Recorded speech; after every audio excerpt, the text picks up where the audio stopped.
Pirmas bus pardavimas.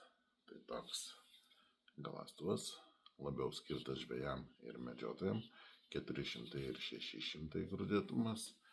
Kum gerai iš karto, kad oranžinė spalva kažkur pasidėjus, žolėse, dar kur visur matosi šviečia iš toli.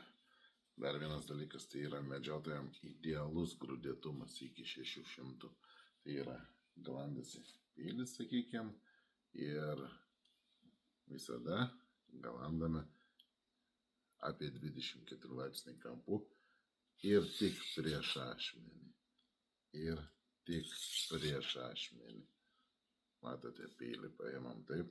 Čia vestuvinė laiko, bet iš tikrųjų medžioklė, kalba eina apie medžioklę. Taip ir apsukus taip. Tai žodžiu, tai mes sukūrėme eglutės formos mikro raštą, būtent iš abiejų pusių. Taip, mes visą laiką, kai lūpame, tai dirbame kai su mikropjūklu. Įsivaizduokime iki 600 gritų, tai yra labai toks grubus mikropjūklas.